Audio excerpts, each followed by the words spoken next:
Hey friends, welcome back to another episode of Space for Life. Over the years that I have been doing this podcast, Space for Life, as well as writing blogs, I regularly hear friends and acquaintances comment about their kind of thoughts and their dreams around the idea of writing something themselves. And it might be, I want to write children's books. It might be, I've got this idea that I've thought about for all these years, or, oh, I've always wanted to do that. Sometimes with a little bit of a sense of regret, but also very often with this idea that, but I don't know how to do this. I don't know how to get started on this. And so today's episode is in this field of writing, whatever your particular place in entering into this might be. It might be in the realm of journaling. It could be in the idea of writing a really specific book that you're thinking about. But I have as my special guest today, second time on Space for Life, Terry Whalin, who is, I would say, probably one of the broadest representatives of the entire world of writing that certainly I can think of. And by that, I mean, he's done everything when it comes to writing. He's, written so many different magazine articles, been a magazine editor. He's been a literary agent. He is now acquisitions editor for Morgan James Publishing and has himself written over 60 books, which absolutely blows me away. All that's to say, he spent his life, consumed in everything around the writing industry. And his experience is part of what this is about. I think what adds to it is just an extraordinary sense of, I just want to help people. And as he and I got to know each other a while back, I had this unusual sense, because we were just getting to know one another, that he just wanted to do whatever he could do to help me along the way with his podcast. And as someone who'd done a little bit of writing, one book out there and some scribbling here and there, and he just wanted to offer whatever help he could. And I was so appreciative and honored and grateful for that attitude. So it's the combination of these that makes, I think, Terry such a great resource for Space for Life. So, Terry, welcome back to Space for Life. We're going to particularly be talking about your latest book, which is Jumpstart Your Publishing Dreams. Jumpstart Your Publishing Dreams, Insider Secrets to Skyrocket Your Success. And I love that title because I think it gets at this core of this broader group of people that want to write but don't know where to start. And you're the perfect person for that. So, Terry, welcome back to Space for Life. It's good catching up for just a minute before we got started. And I'm really excited to hear these nitty-gritty kind of hacks that you have to offer. Well, Tommy, it's great to be here with you again. I appreciate very much the opportunity. And like I was telling you before we get started here, I completely believe that if anything that I've been able to do in the writing world that's happened is really built on the shoulders and the foundation of all these other people that have taught me so much through the years. So this is part of my way of giving back and helping other people in the writing community. And one of the things that I know firsthand, and I don't recall whether we talked about this before or not, Tommy, but I usually tell people I'm in the book business because books change people's lives. And I know that firsthand because when I was a sophomore in college, I read this little book called Jesus the Revolutionary. I thought, how in the world could Jesus be a revolutionary, you know? And I had no idea. I'd gotten lost in my faith at Indiana University. I was there with 30,000 students. And this friend of mine encouraged me to go down to this little Christian bookstore. They had cards and posters, and maybe I'd find a book that interested me. And I bought this book called Jesus the Revolutionary. I thought, how in the world could Jesus be a revolutionary? I've got this little book here. It's faded and all that, but I took that book back to my room and it showed me a side of Jesus that I'd never seen before. And about that time, some people invited me to this Jesus People gathering in downtown Bloomington, and they had little candles and sitting on little scraps of carpets, but those people in that room had something that I didn't have. And so I got a Bible, changed the direction of my life. I mean, I thought I was going to be a newspaper reporter at the Indianapolis Star, the Chicago Tribune, or one of those places. Instead, I joined this group called Wycliffe Bible Translators out of college. I spent 17 years with those guys. In Guatemala, Central America. That's why I have a New Testament in the Southwest Cachiquel language on my shelf here that wouldn't have existed if I hadn't have done that kind of stuff. And then I wandered back to my writing, and that's kind of where I've been ever since. But I've had great opportunities through the years to do these books and help other people with my books, but also with their books, because book by book, we're changing people's lives out there around the world. It's pretty incredible. Yeah, I couldn't agree more. And, I think of you saying, where you are has been on the shoulders of other people. And now you're providing shoulders for people. And it's very true. I also couldn't agree more. And I wish I could just somehow beat this drum a little bit louder of the impact that books can have. And I think of a really pivotal time in my life in my mid-20s, maybe later 20s, and I had gone to Davidson College, good college, and gone to seminary afterwards. But after seminary, I was just so burnt out, and the last thing I wanted to do was to read another book, particularly another Christian book. And I was burned out, and I went through a period of time, probably about 2 years, where I did not read a thing. And I finally got to this point where I went, man, if I don't read, if I don't somehow build this habit of reading, I'm going nowhere. And started a process of reading in ways that have absolutely changed my life. Of course, at the core of it is reading the Bible for me, but so many other books that I could go down a list. I actually have a spreadsheet of every book I've read for the last probably over 20 years, and it's just formed who I am. And so we're talking about writing, in this particular podcast, but I know underneath that is the value that you have of writers becoming readers. I think it's so critical. Yeah. Yeah, no, absolutely. And whatever it is that you're wanting to write, you should be reading that as a part of that. I mean, I go to these writers' conferences, and I talk to writers about their reading habits as well as their writing habits. And I remember talking to one guy who'd written a romance novel, and I'm like, well, do you read romance? He says, oh no, romance is hot. It's really selling. That's why he was writing it. But I don't read romance.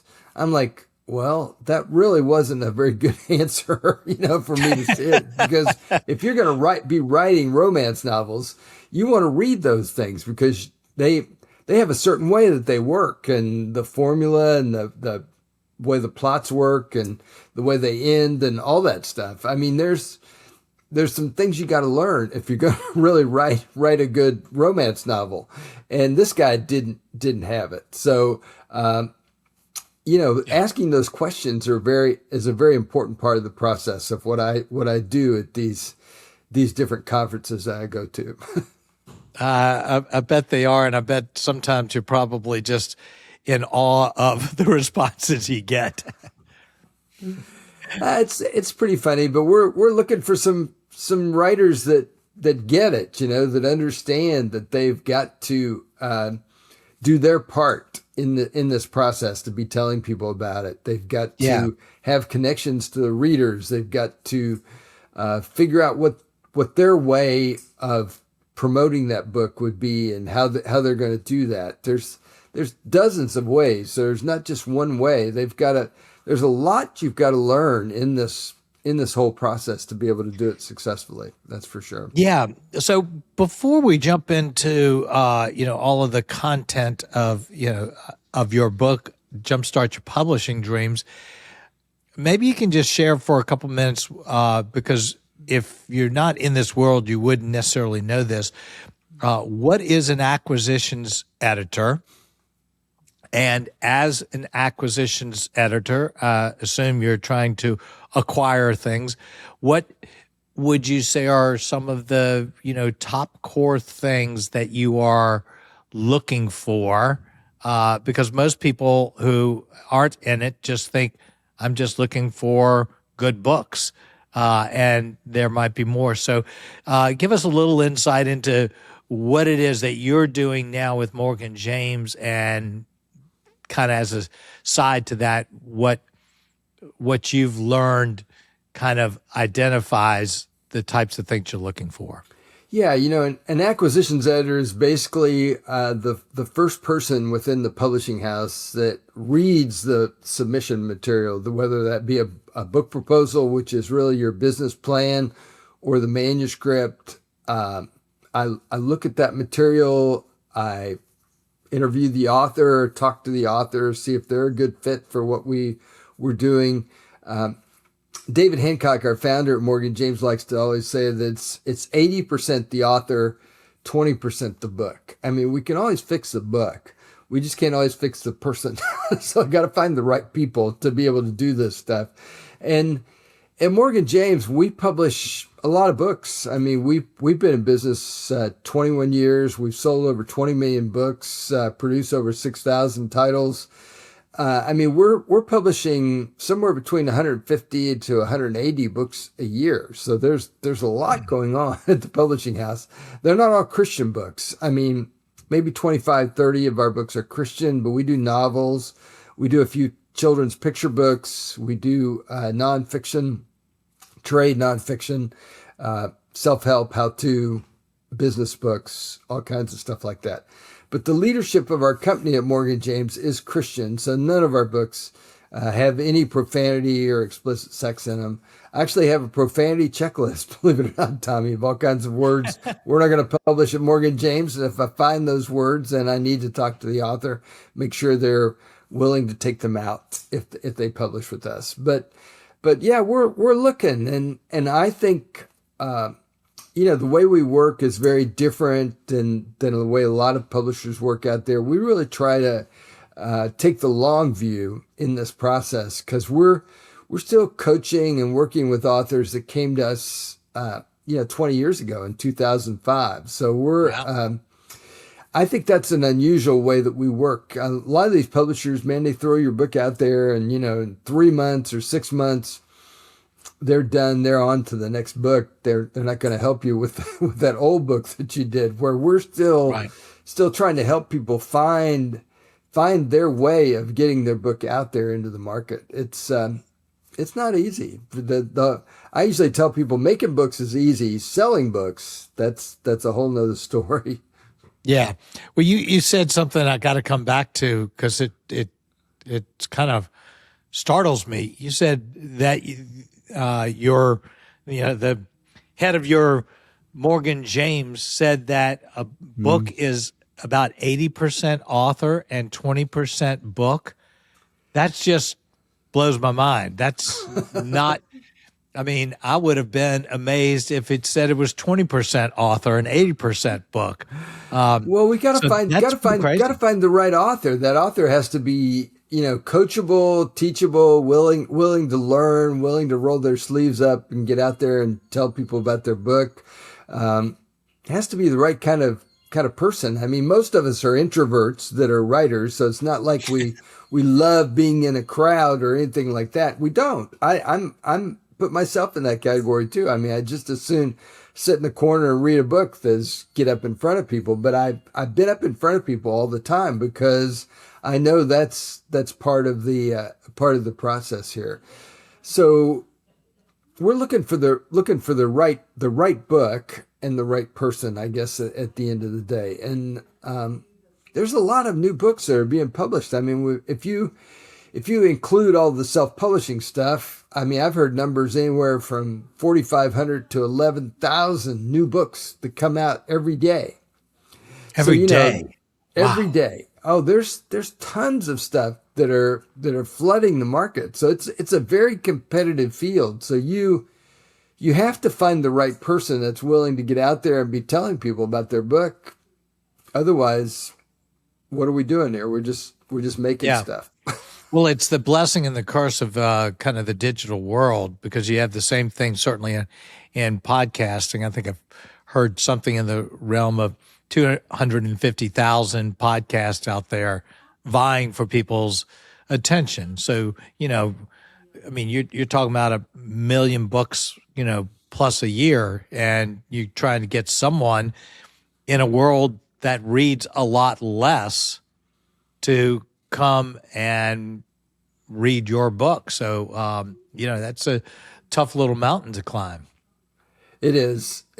But I believe what I heard Marcus Duhay, who just stepped back about a year ago from being the chief executive officer of Penguin Random House, the biggest publisher in the world. He said that we live in one of the greatest periods in history since Gutenberg invented the printing press.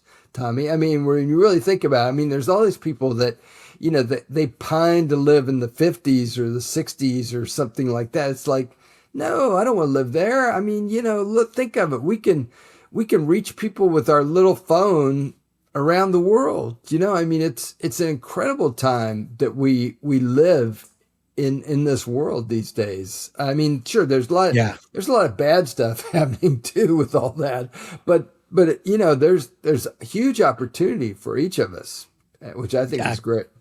I couldn't agree more. I mean, we have to live with the reality of really, really good things and really, really tough, bad things going on at the same time. But so often we bypass the good things.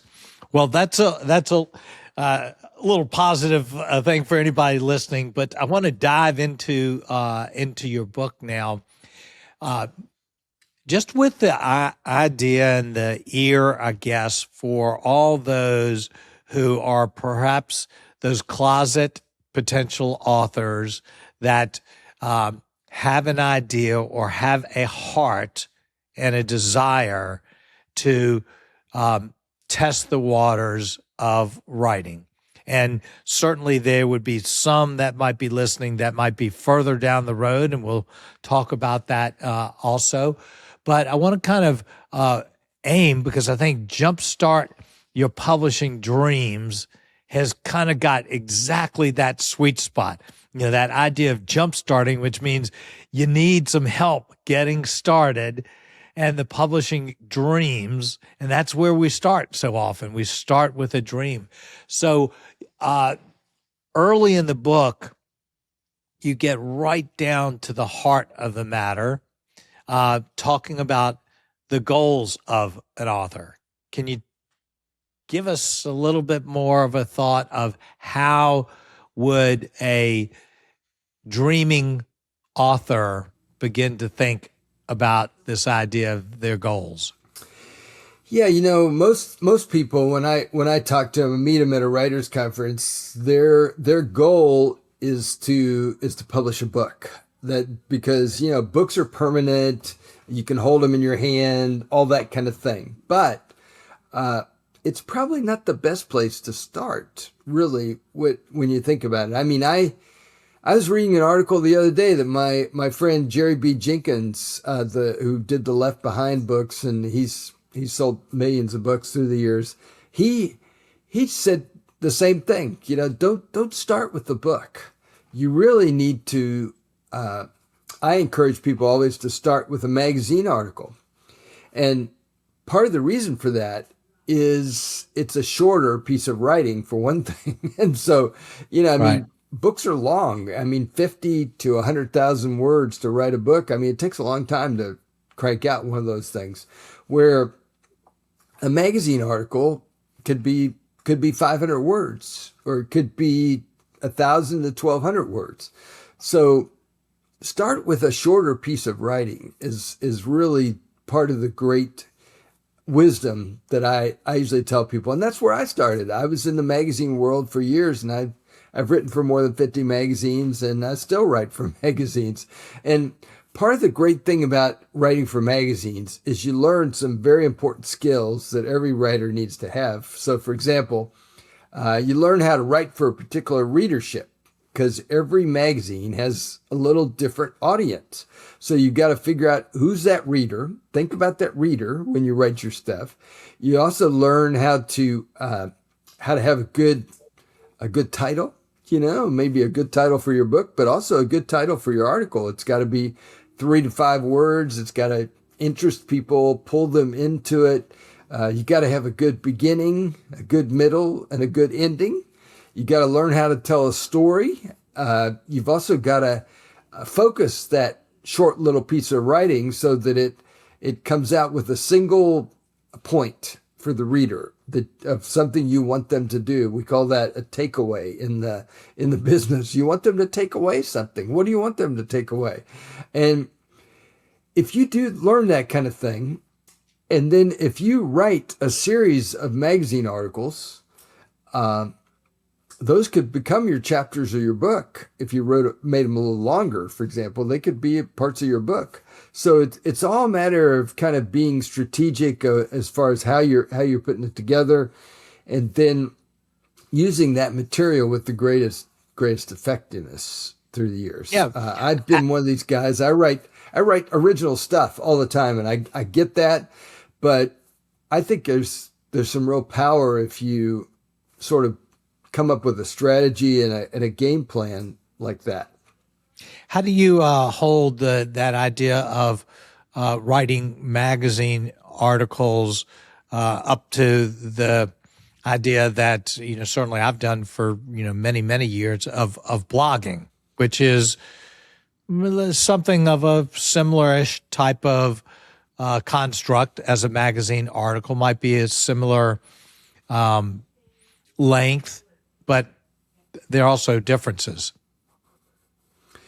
Yeah, blogging is more top of the head type of thing. It's not as structured as a magazine piece. But yeah, blogging is a very valuable thing. I mean, that's pretty much the way I wrote my Jumpstart Your Publishing Dreams book, believe it or not. I started blogging in the early days of blogging, and my book is really the foundation of it was really my blog that I was writing on the writing life. And so I took those articles that I'd written just randomly, and I organized them into chapters and wrote the transitions and all that. I mean, it's a lot of work to do one of those, believe me. Sure. But, Yeah. that's where I came up with the basic content for Jumpstart Your Publishing Dreams. And then when I put it together, I made sure I have cartoons in every other chapter to break up the seriousness of the content a little bit. I made sure that every chapter had a personal application for the reader. So some questions that I threw in there to get them to be thinking about that content and how they could apply that to their lives. There's a whole strategy that I had with this book as far as how to put it together. And I made sure, like I was telling you before we even turned on the recorder, I was trying to make sure that my book had all of the elements that, like a book from Simon & Schuster or HarperCollins, one of those kind of places would have. So I wanted I wanted to have a foreword. I wanted to have endorsements from people that people recognized. I wanted to have the barcode right on the back of the book. I want to have a good back Yeah. cover. There's a lot of details to get this all this stuff together right. Yeah. Well, there are. I've certainly learned that, in my process, and that means that at some level, it takes a team to get a book out there. But yeah, that's I learned so much in writing Space to Breathe Again, and a lot of it was around. You can have a lot of good ideas, but how you present them, things like having takeaways at the end of a chapter. I included what I called breathing exercises, Yeah. which were little tips that people could try in the middle of a chapter, try a particular idea. But, your cartoons, thinking that way is a little bit different than just having an idea you want to communicate. Yeah, and I mean, Mark Victor Hansen suggested that we use, Saturday Evening Post or New Yorker cartoons, which are very expensive. So I didn't use those, but I found a source that I could get them very inexpensively, and I got those and used those in the book. So, it's a matter of being resourceful, but also conscious of that audience out there, and you want to get a good book together at the end of the day. I mean, Sure. I got Mark Victor Hansen, the co-author of Chicken Soup for the Soul, to write the foreword for my book. And Boy, people that's wonder, pretty powerful. they wonder, why, how in the world did you do that? Well, it's pretty simple. I asked him. It's one of the things, but I also asked him in a way that made it easy for him to say yes.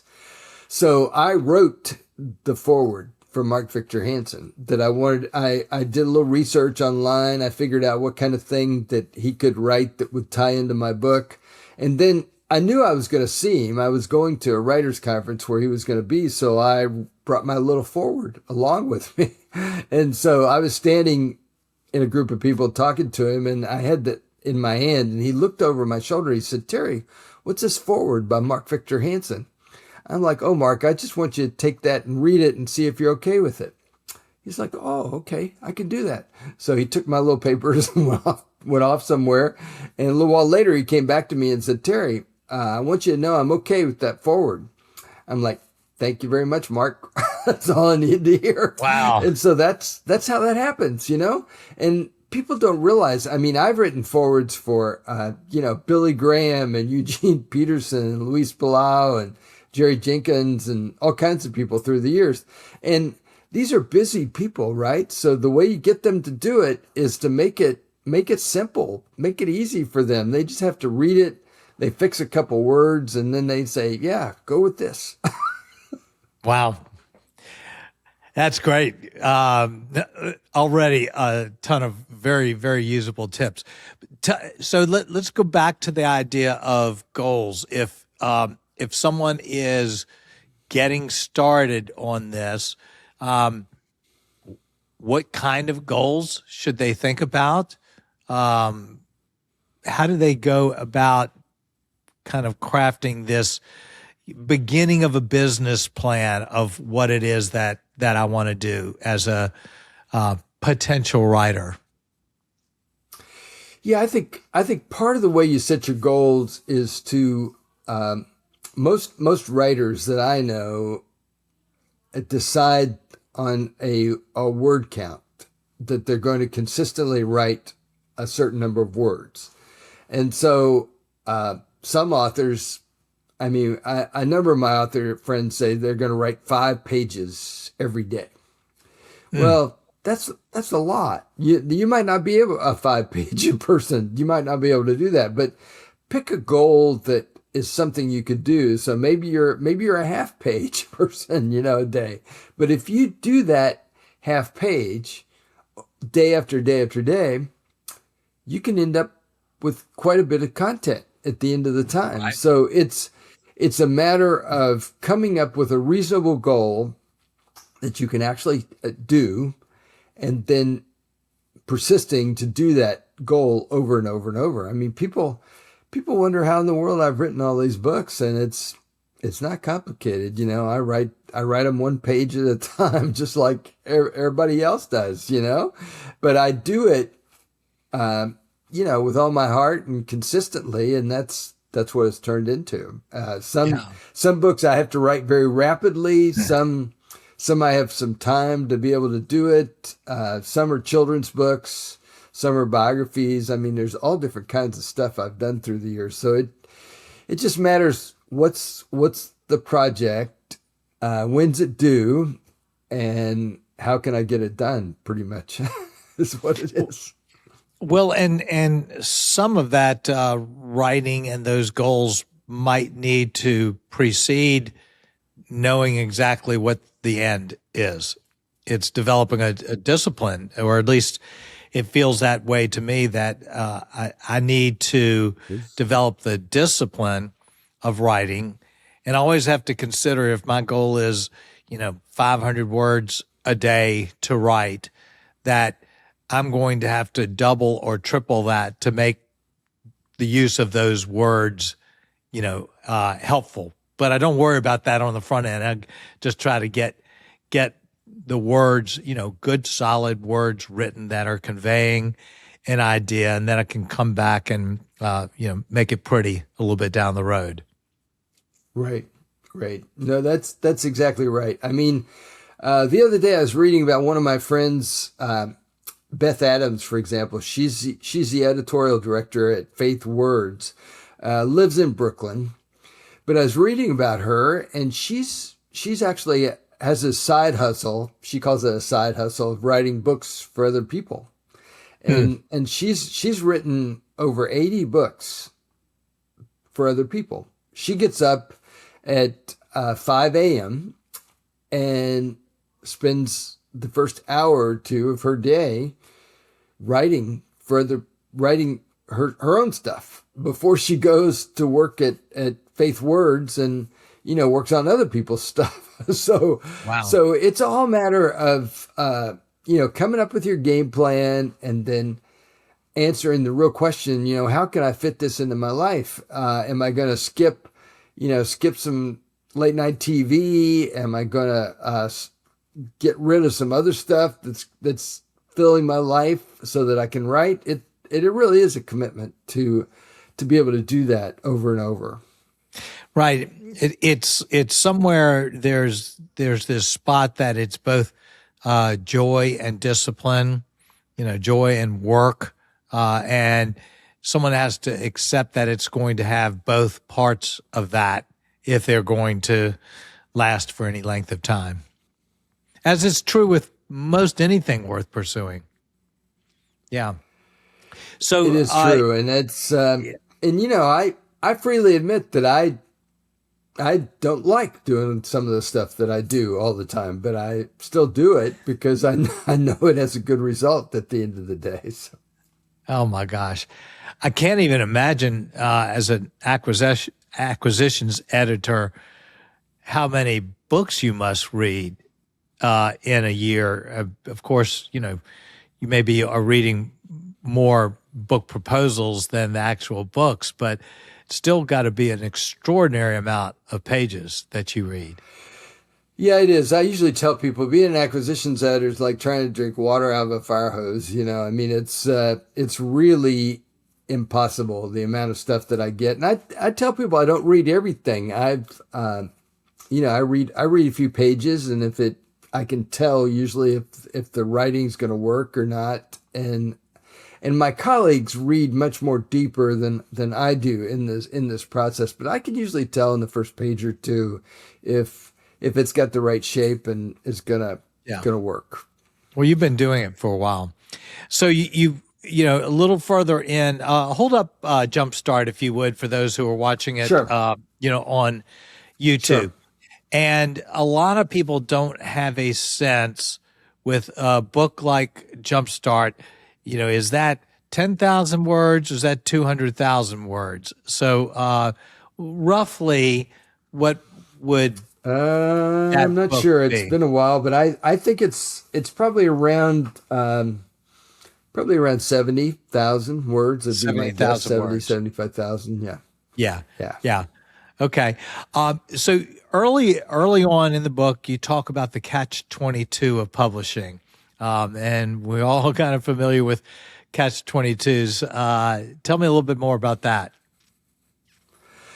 Yeah. Those of us that are in publishing are looking for people that have been published to publish them some more. And so, which is kind of ironic, I mean, you got all these new people that come to these conferences. They've never been published before. They've never written a magazine article or a book or anything. And you wonder, well, how in the world do those people get published? Well, it's sort of the catch-22. It's like when you're going out for your first job and you don't have anything to put on your resume, but you still have to get a resume together in order to be able to do that. So, what I always encourage people to do is to go back to that magazine article thing that I was talking about before, because with a magazine article, I mean, it's very easy to reach 100,000, 200,000, 500,000 people with your magazine article. Where with your book, if your book sells 10,000 copies throughout the lifetime of the book, that's a good number. So you could reach many more people with your magazine stuff than you ever will with your book. And at the end of your magazine article, you can say, by Tommy Thompson, author of Space for Life, and you can send people to know more about your book by doing that. So it's a great way to get yourself out there into the market world. You prove yourself to editors and agents that you can publish, and that you're the type of person that they're really looking for. That's how you get around that whole catch-22 issue. Yeah, because you're proving in a much smaller sense some credibility that you wrote something that was strong enough for someone to put in their magazine. You're also showing a certain amount of discipline, and I would imagine that's part of that 80% that you talk about as an acquisitions editor of, am I going to put my energy around someone that's going to fizzle out, doesn't understand the cost, not willing to pay the cost of becoming an editor, an author. Yeah, no, that's right. I mean, we invest a lot of money, financial dollars, into every book that we publish, and we have to sell, probably 4,000 or 5,000 copies of that book in the bookstore before we become profitable as a publisher. So, I mean, we're motivated, by the bottom line here at the end of the day, it's somewhat to choose the right authors and the right books, and behind the scenes, there's some stuff happening in the publishing world that a lot of people don't realize. I mean, since 2000, the price of paper, for example, has gone up. I think is it 2000 or 2020? I think it's since 2020, the price of paper has gone up about 80%. So it used to be $1.80 for a 200-page paperback, the actual print cost. Now it's like $3.80. So that $2 increase in the paper is our margin as a publisher, our profit margin, right? So that's going away. So that means we either have to sell more books or something in order to make that up. So it's a tough business behind the scenes, and you have to choose wisely. Otherwise, you don't stay in business all these years. Yeah, no, I'm sure that's kind of daunting. And I guess going through someone like Morgan James, it's important to know that it is a partnership that you're talking about. And that's really critical in it. I love that you also talk about this idea, which we've touched a little bit on. I think it's a powerful concept for people in any area of life, and you talk about this concept of apprenticeship. And when I think about it, uh, really the disciples of Jesus were apprentices. And so many businesses and careers and creative pursuits could benefit by leveraging this apprenticeship. How have you seen that? How does that work? That you included it in Jumpstart Your Publishing Dreams. Yeah, because here's the problem, Tommy. You send your stuff out to a magazine editor or to a book editor, and they take forever. They may just send you a form letter or no response at all. So you don't really know whether you're hitting the mark or whether you're missing it or what you're doing there. So one of the best ways to really get feedback in this process is to have a mentor or be a part of what we call in the writing community a little critique group where you get together with other people maybe once a month. So early in my writing days, for example, I was a part of a little critique group. There were 4 of us and we got together for breakfast once a month. And our commitment to each other was we would send each other about a week before the meeting. We'd send each other a little piece of our writing. So maybe we were working on a magazine article or a chapter in a book or a part of a novel or whatever it was we were working on. And before we went to that meeting, we read the writing, we marked it up and put our suggestions as far as what kind of changes that person could make. And so we got to the restaurant and quickly ordered our food, and we didn't just chit chat or anything. We just went around to all 4 people and spent a few minutes on each one. And so you can do that type of process with 4 people within an hour, fairly easily. And you walk away with 3 other people have looked at your work and said, that really wasn't a good title there. Can you come up with a better title? Or, the way you started wasn't good. How about this? And you don't have to take all their feedback, but at least you get some feedback from somebody that's not your spouse or somebody that loves you or just some independent person here. And those kind of things can happen online or they can happen in person. And I think that's a real way that as a writer, you can really grow in your writing and your ability to get your work out there and get published. How would you find people for a critique group? Because as you said, you somehow want to tread the water of having people who will be honest, who will also be kind, who also can identify, decent writing. And even within that, I think almost any time, I'm speaking to someone, it's hard to say harder things. If I read someone's writing and it was, in my very unexpert opinion, not very good, that's tough also to do. You have to have the right people. It is.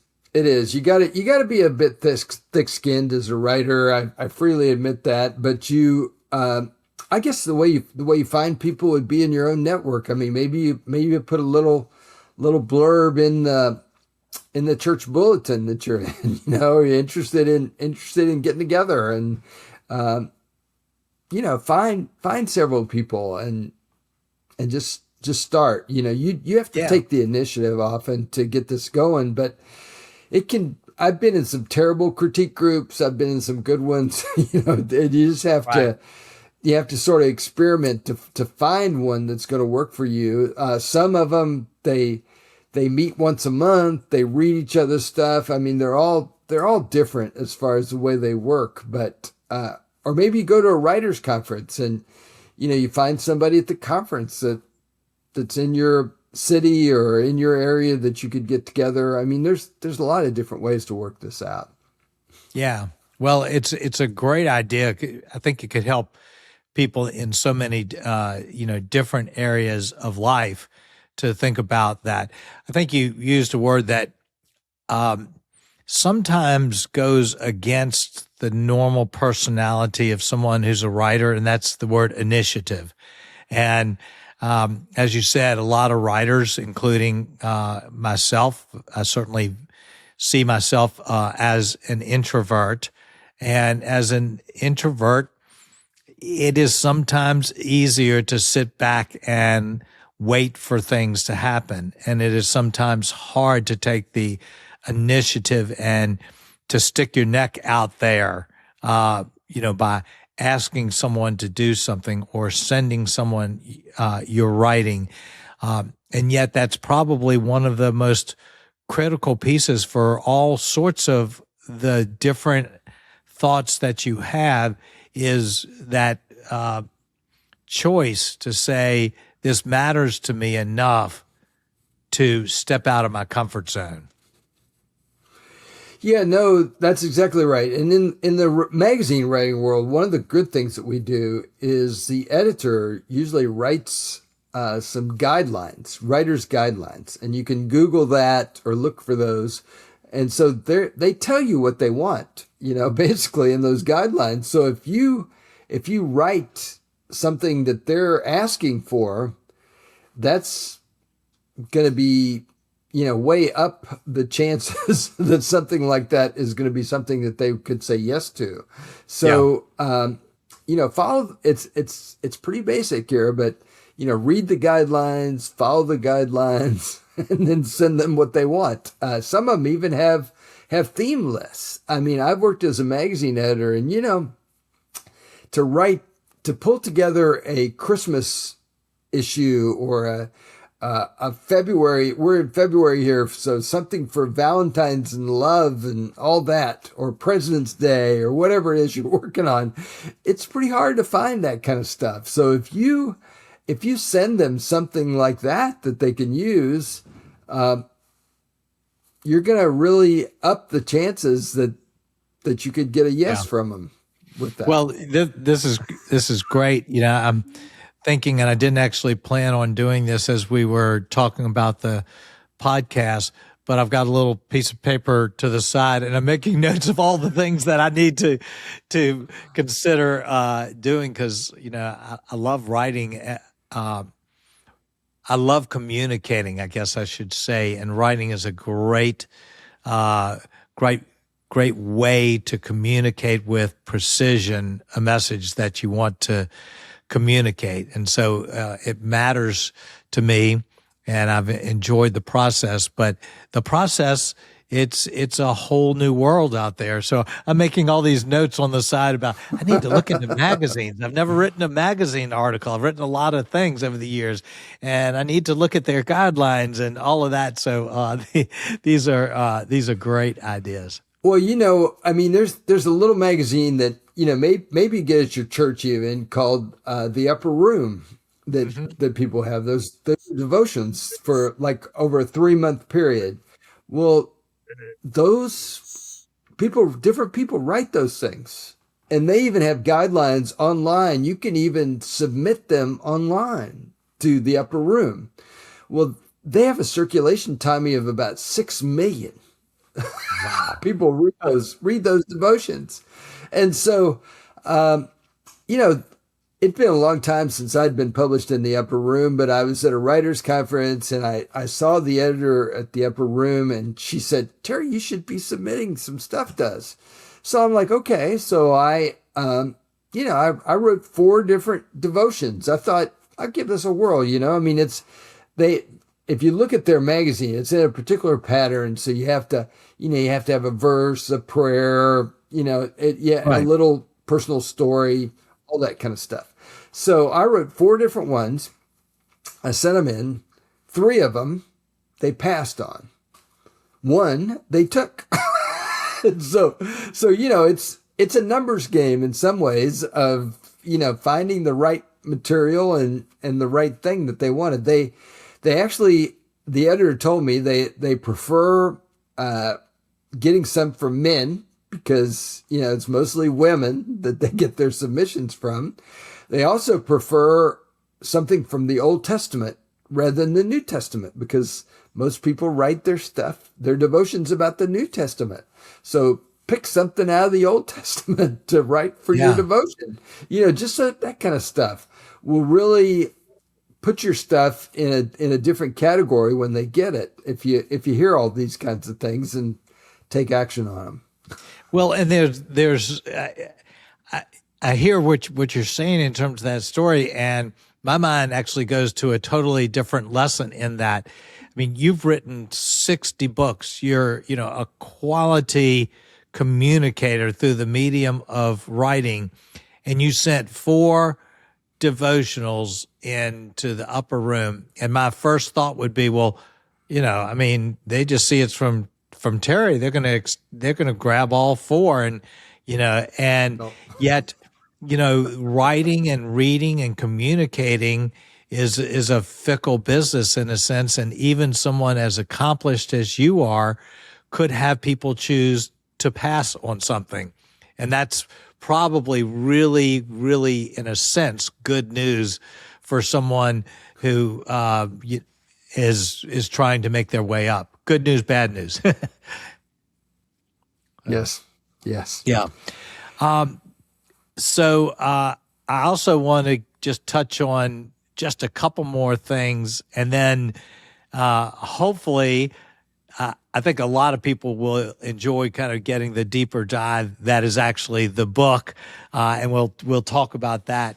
I do think going back to our conversation about reading is so important for who we are as people, and even more so if we have any vision at all for being a writer ourselves, whether it's magazines, blogs, whatever the delivery place is. Do you have any thoughts in terms of? I mean, it's a broad thing to say we need to read more. Do you have thoughts for how we might go about building the habit, discipline, how we might look at reading as something, as a mechanism for growing as a person and as a writer? Yeah, I think we just have it's a choice like everything else. So instead of watching another TV show or a movie or something before you go to bed, take a book and spend some time reading through that book, whether it's a devotional book or whether it's a how-to or a biography, or there's all kinds of things out there. But incorporate that reading into your life. So. Last week I bought a new book that's out about Bennett Cerf, who was the founder of Random House. And the book is called No Random Life. And it's over 1,000 pages of stories about Bennett Cerf. I mean, Bennett Cerf is the guy who challenged Theodore de Gazelle, Dr. Seuss, to write a children's book with, I forget the number of words that he did, but he wrote the book with that certain number of words. Well, that book, Tommy, ended up being Green Eggs and Ham, which is still on the bestseller list for children's books today. I mean, amazing, So talk about a guy that had huge impact on our world out there. So I'm looking forward to reading that book and learning more Bennett Cerf stories in this process. Yeah. But that's figure out what kind of thing you're curious about, and then find a book and be reading that book. You've got to do that kind of thing to really fuel your own writing life and your own curiosity. And it'll feed into the kinds of things you write at the end of the day. Yeah, and even you who reads more than we could probably fathom, still reads for learning and for joy. Yeah. So I'm curious, just curiosity point. Do you have an opinion, bias for, against on audiobooks versus reading paper books versus reading on a Kindle. I mean, it's almost like I've hear a lot of people say, "Oh, I talked to so and so." I say, "Well, when did you talk?" Oh, well, I mean, I texted them. It's a version Right. of talking Right. is texting, and I hear people, all the time say, I read that book, which really they listened to the book. Not that that's wrong, but I'm just curious of your thoughts on the various ways we can now read differently than we used to. Yeah, and what I tell you in that area, Tommy, is everybody thought when the electronic books came out that they were going to take over the print books. Print books were going to disappear, and I talk to some people that say, "Oh, I haven't bought a print book in years. I just read on my iPad or on my Kindle or whatever." I don't. They've actually proven that these days worldwide it's 80% print and 20% digital. So print books are not going to disappear. Even with younger people, they still prefer holding that physical book and reading that book. So and don't get me wrong, I love audiobooks. I've listened to lots and lots of audiobooks. I get them from my public library. That's a great way to do that kind of thing. I listen to all kinds of books, some novels, some how-tos, biographies, memoirs, all kinds of stuff you can get on audio. Listen to them in my car. I listen to them when I walk around, all kinds of things. So audio, digital, or reading, however you consume them, just consume that material because that will play into your writing experience at the end of the day. Yeah, I couldn't agree more. I mean, they're all great ways of consuming things. I'm actually in that 20% that reads almost exclusively, maybe 90% of my books on Kindle. And I do that primarily because Kindle or an iPad is an easier way for me to highlight and notate within a book. And then I will often, for the really good books, I'll be able to take those highlights and capture them in a way that I can access later. Whereas if I underline in a book, that book then goes on a shelf and it is harder for me to access, I find. So it's just my personal preference. I do think they're Sure. all good ways Absolutely. of doing it, and it kind of depends on what kind of book. So, well, there's so many good ideas. If you were now with the different things, we've talked about a lot of things that we didn't get a chance to dive into, like writers' conferences, writers' organizations, building a platform as an author, which is, a two-edged sword type of thing. I mean, it's just a tough thing again for so many introverts that are writers. If you had a small handful of a dozen people all interested in becoming writers at different places, what are one or two things that you'd say, okay, here's the place I would say for you to start. Let's go here first, and then we can go from here to other places. Yeah, I usually encourage people to, maybe join one or two social media platforms. You don't have to be on all of them, but be on several of them and figure out your game plan so that you can be consistent on those different platforms. That consistency will really pay off for you in the long run. Tommy, about over a year ago, I found an article about blogging, for example, that said there were over 600 million blogs that were out there. Oh my But goodness. this article listed the top 27 content producers. Well, to my surprise, my name was one of those top 27.